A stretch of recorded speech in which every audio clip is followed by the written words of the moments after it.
नमस्कार। मैं अरुण के शर्मा, एनालिस्ट वन थॉट। आज बात करेंगे ईरान ने इजराइल के स्टॉक एक्सचेंज और जो मिलिट्री हॉस्पिटल था उसको बैलिस्टिक मिसाइल से हमला करके क्षति पहुंचाने का काम किया और इजराइल ने भी ईरान के एटमी रिएक्टर पर हमला किया। अब ये वॉर जो है वो ऐसे मुकाम पर पहुंच गई है जहां अमेरिका ने भी ईरान पर अटैक करने का फैसला कर लिया है और इन सब में जो ताज़े हमले हुए हैं उसमें 176 लोग घायल हो गए हैं और अब तक टोटल जो है वो 640 ईरानियों की हत्या हो चुकी है। अब इसको पूरा विश्व कैसे देख रहा है, देखने वाली बात ये होगी। और जो बड़ा हमला किया है ईरान के आराक भारी जल रिएक्टर पर भी बम बरसाए गए हैं। इजराइल की सेना ने ईरान के अराक भारी जल रिएक्टर को निशाना बनाया है। इजराइल की ओर से आराक रिएक्टर को टारगेट करते हुए बमबारी की गई और इजराइल ने ईरान पर जो हमला किया वो सरकारी टेलीविज़न चैनल ने बृहस्पतिवार यानी आज को इस बारे में जानकारी दी है। चैनल ने बताया कि हमले के बाद किसी भी तरह के रेडिएशन का खतरा नहीं है और हमले से पहले ही केंद्र को खाली करा लिया गया था। इजराइल ने बृहस्पतिवार की सुबह पहले ही चेतावनी दे दी थी कि वह रिएक्टर पर हमला करेगा और उसने लोगों से क्षेत्र छोड़कर जाने को कहा था। अब ये जल रिएक्टर करता क्या है? ये अराक स्थित भारी जल रिएक्टर तेहरान से 250 किलोमीटर दूर दक्षिण पश्चिम में है। परमाणु रिएक्टर को ठंडा करने के लिए भारी जल रिएक्टर का इस्तेमाल किया जाता है, लेकिन यह प्लेटिनियम भी बनाता है जिसका संभावित रूप में परमाणु हथियारों में उपयोग किया जा सकता है। अब ये जो है IAEA ने ये कहा है, यह भी बता दिया है कि संयुक्त राष्ट्र संघ की परमाणु निगरानी संस्था अंतर्राष्ट्रीय परमाणु ऊर्जा एजेंसी यानी IAEA इजराइल से ईरान के परमाणु केंद्रों पर हमला ना करने का आग्रह किया है। ऐसा बताया जाता है कि एजेंसी के निरीक्षकों ने 14 मई को आखिरी बार अराक का दौरा किया था। अब ईरान में काफ़ी मौतें हो चुकी हैं। ये बताया जा रहा है कि इजराइल ईरान जंग के बीच में वॉशिंगटन स्थित समूह ह्यूमन राइट्स एक्टिविस्ट ने बताया कि इजरायली हमले में ईरान में अब तक कम से कम 640 लोगों की मौत हो चुकी है और करीब 1330 अन्य लोग घायल हुए हैं। समूह ने बताया कि मरने वालों में 263 आम नागरिक, 154 सुरक्षा बल के जवान हैं। इतनी क्षति पहुंच चुकी है। मानवीय मूल्यों में अगर इसको देखा जाए तो ये बहुत ही निंदनीय कार्य है। ईरान ने हमला किया। इजराइल की ओर से किए गए हमलों के बीच ईरान ने भी अपनी मिसाइलें दागी हैं। कल भी उन्होंने फतेह मिसाइल का आक्रमण किया था।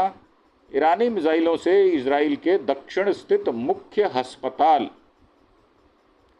उसको भारी नुकसान हुआ। सोरेका मेडिकल सेंटर इजराइल के दक्षिण में स्थित मुख्य हॉस्पिटल है। बीरशेबा में सोरेका मेडिकल सेंटर के प्रवक्ता ने बताया कि हमले में हॉस्पिटल को भारी नुकसान हुआ है। भारी नुकसान का मतलब ये है कि ऑलमोस्ट वो हॉस्पिटल डिमोलिश हो गया और लोग घायल हुए हैं। अस्पताल ने लोगों से अनुरोध किया है कि वो इलाज के लिए ना आए। जब क्षतिग्रस्त हो गया तो इलाज कहाँ से होगा? इलाज तो हो ही नहीं सकता। हताहतों के बारे में कोई जानकारी मिली नहीं है। हॉस्पिटल की वेबसाइट के अनुसार इस हॉस्पिटल में 1000 से अधिक बिस्तर हैं और इजराइल के दक्षिण के लगभग 10 लाख निवासियों को ये सेवाएं प्रदान करता है, स्वस्थ सेवाएं देता है ये, परंतु खुद अस्वस्थ होकर ये लंबा लेट हो गया। फायर ब्रिगेड के कर्मियों ने कहा कि ऐसा लगता है मुख्य बिल्डिंग और कुछ अपार्टमेंट इमारतों को भी निशाना बनाया गया है।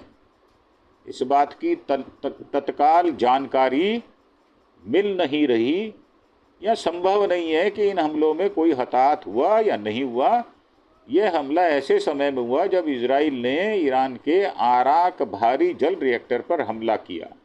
यानी ये वाइसा वर्षा जो हमले हो रहे हैं ये उसके लिए कहा जा रहा है। अब जब आप वाइसा वर्षा हमले करेंगे तो आपको ये सब कुछ भुगतना पड़ेगा। भारत में ईरान के राजदूत हैं, हुसैनी का बड़ा बयान आया, बोले हम शांति वार्ता के लिए तैयार थे लेकिन ये वार्ता हो नहीं पाई। भारत में ईरान के मिशन के उप प्रमुख मोहम्मद जावेद हुसैनी ने बड़ा बयान दिया है। हुसैनी ने कहा कि ईरान हमेशा शांति और सुरक्षा के पक्ष में है, तेहरान शांति वार्ता के लिए तैयार है। अब ये ईरान के वरिष्ठ राजनयिक हैं जिन्होंने कहा है, और लेकिन शर्त यह है कि इजरायली सैन्य कार्रवाई की निंदा की जाए।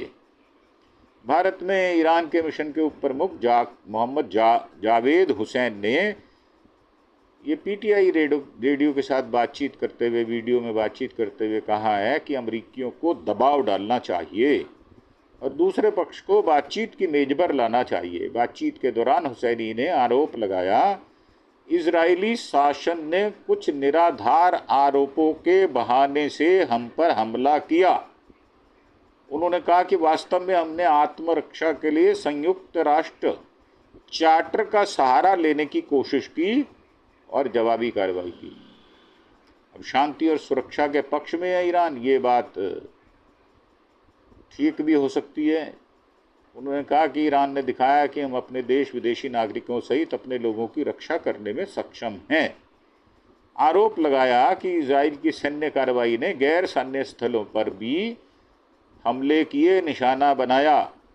पश्चिम एशिया में स्थिति के लगातार बिगड़ने पर ईरानी राजनयिक ने कहा ईरान हमेशा शांति और सुरक्षा के पक्ष में है और तेहरान क्षेत्र में स्थिरता के संबंध में किसी भी पहल का स्वागत करता है। और हुसैनी साहब ने यह भी कहा कि हम किसी भी शांति वार्ता के लिए तैयार हैं, बशर्ते पहले इजराइल के उसके कृत्यों और उसने जो किया है उसके लिए उसकी निंदा की जाए।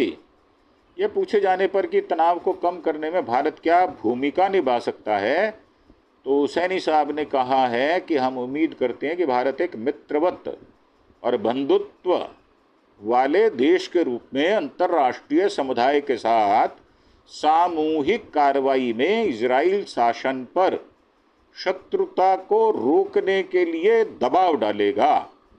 और उन्होंने कहा कि हम उम्मीद करते हैं कि भारत अन्य देशों के साथ मिलकर इन मामलों में सक्रिय रूप से शामिल होगा।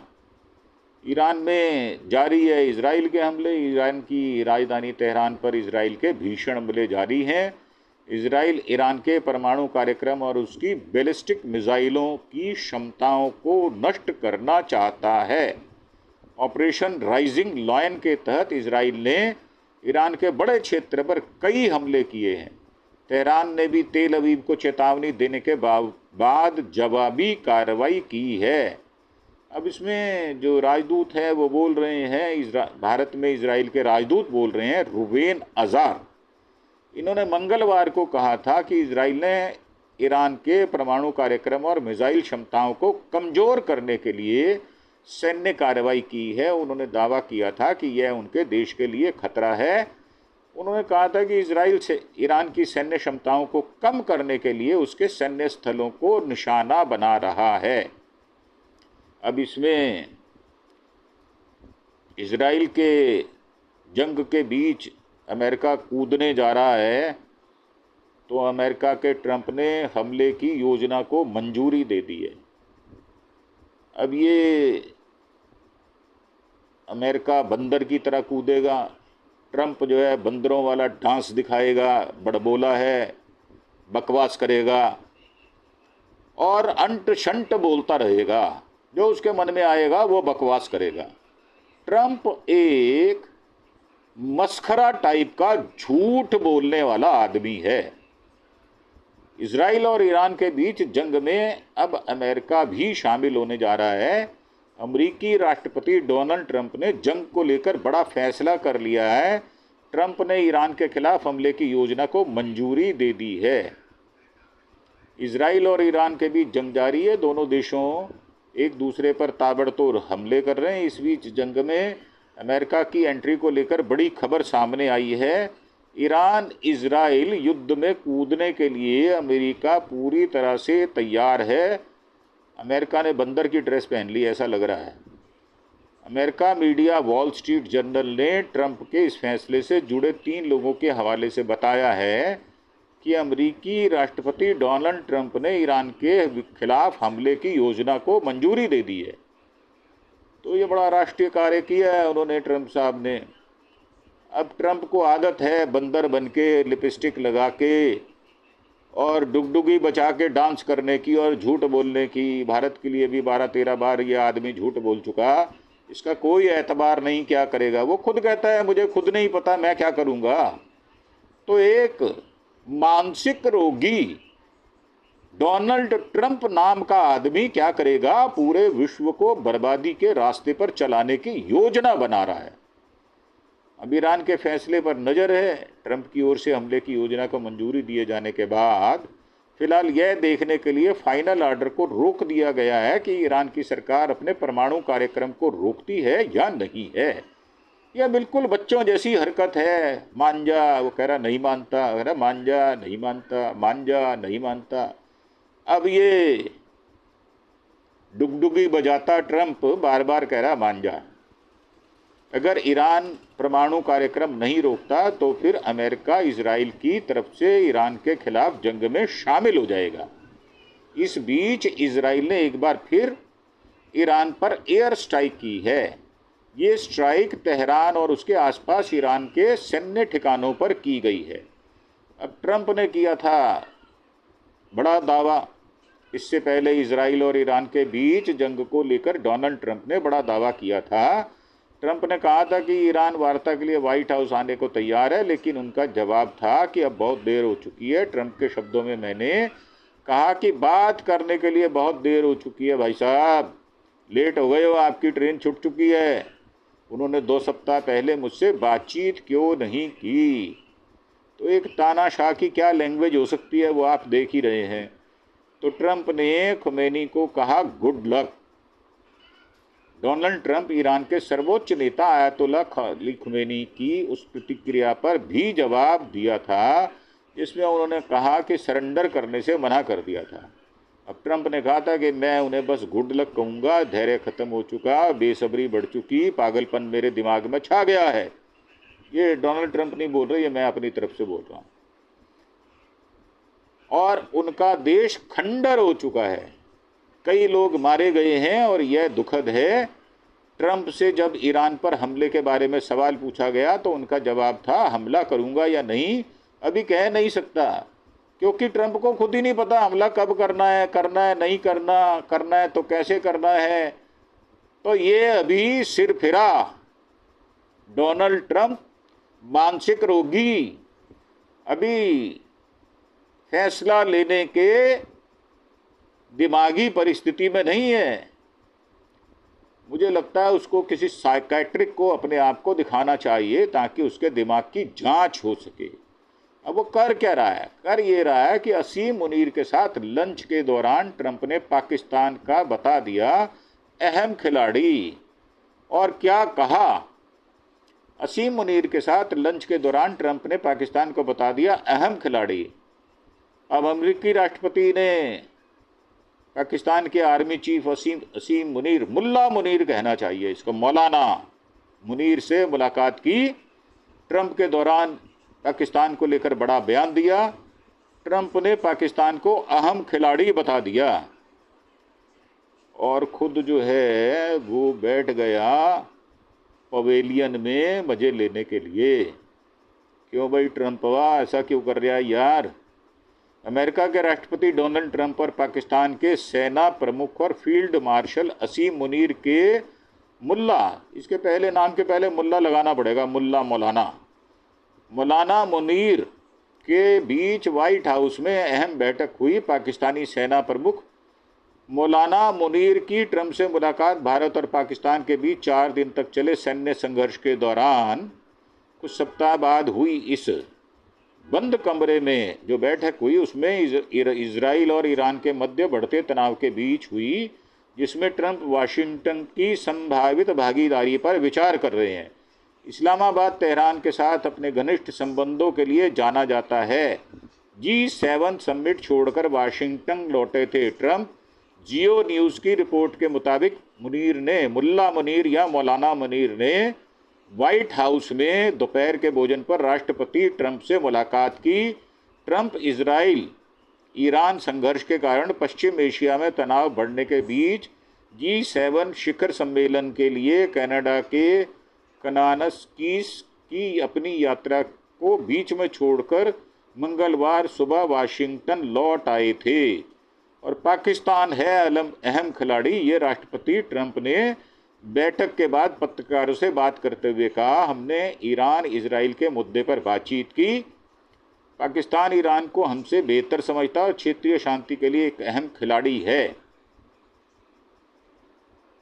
मेरा मानना ये है कि ट्रंप को और मौलाना मुनीर को एक गुल्ली डंडे का मैच रखना चाहिए।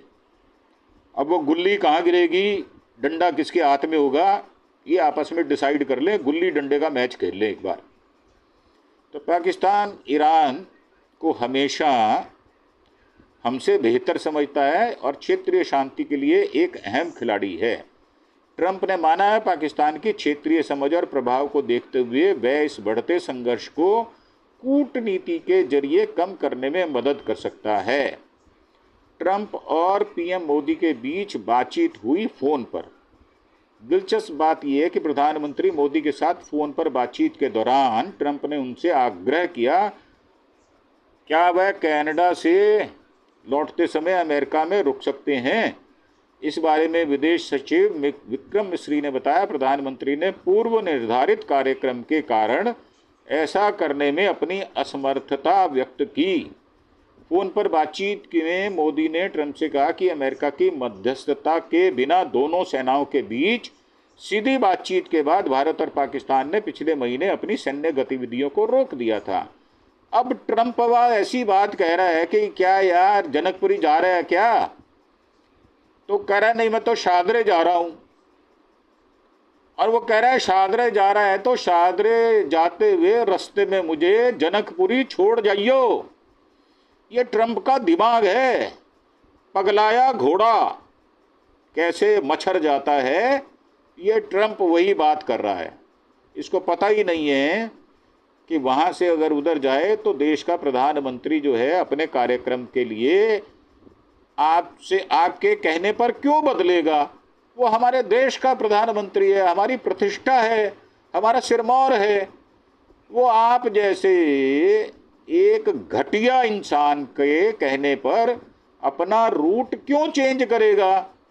उनकी आगे भी जिम्मेदारियां हैं, उनको आगे जाकर निभाना है। अब मिस्री ने कहा कि मोदी ने दृढ़ता से कह दिया कि भारत मध्यस्थता को कभी स्वीकार नहीं करेगा। सैन्य कार्रवाई रोकने के लिए भारतीय और पाकिस्तानी सेनाओं के बीच चर्चा इस्लामाबाद के अनुरोध पर शुरू की गई थी। प्रधानमंत्री का यह बयान ट्रंप की ओर से लगातार किए गए इस दावे को लेकर आया है। उन्होंने भारत और पाकिस्तान के बीच संघर्ष विराम समझौते में मध्यस्थता की थी। वैसे भी मोदी साहब का एक अजीब अंदाज है, वो किन्हीं फालतू बातों का जवाब देते नहीं है और देना भी नहीं चाहिए। एक जो देश की सबसे बड़ी डिग्निटी होती है, उसको अपनी जो उसका गरिमामय अस्तित्व होता है उसको बरकरार रखना चाहिए। ट्रंप जैसे 170 देशों के अध्यक्ष हैं, अब किस किस को जवाब दोगे? और वैसे भी ये मस्खरा टाइप ट्रंप किन किन बातों का जवाब मांगेगा वो कोई ठिकाना है नहीं। तो इसमें दिलचस्प बात यह है कि मौलाना मुनीर को यह निमंत्रण अमेरिका की तरफ से किसी सेवारत पाकिस्तानी सेना प्रमुख को दिया गया एक दुर्लभ संकेत माना जा रहा है।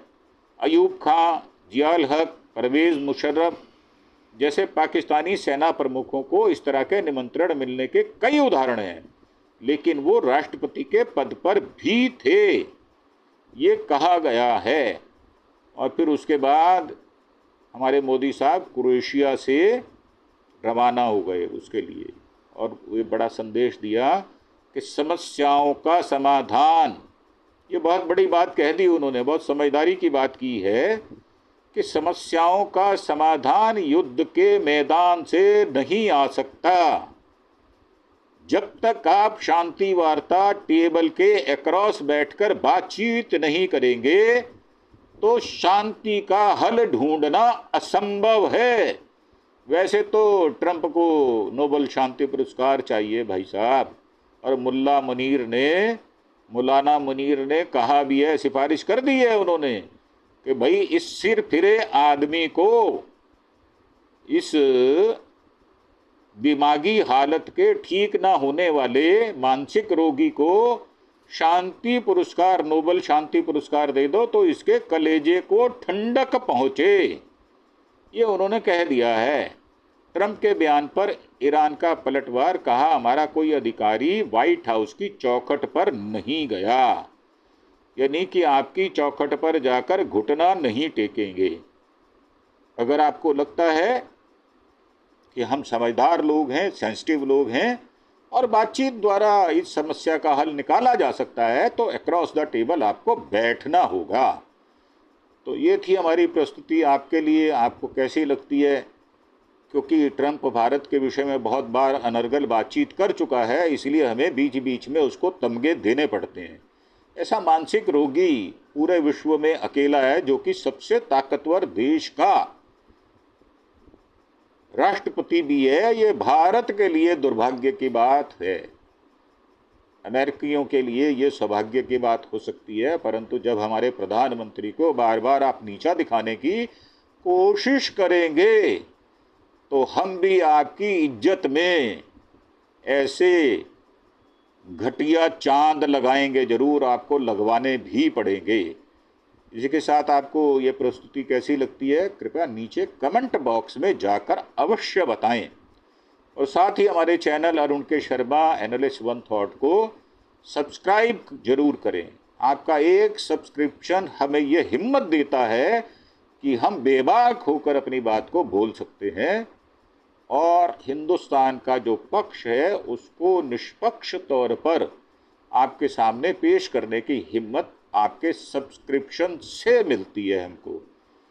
तो आप अपने दोस्तों, सज्जन मित्रों के साथ हमारे चैनल को सब्सक्राइब करें, और हमें ये भी लगेगा कि आप हमारी मेहनत का ये इनाम हमको दे रहे हैं। इसी के साथ आपसे आज्ञा लेते हुए धन्यवाद, थैंक यू, जय हिंद, जय भारत।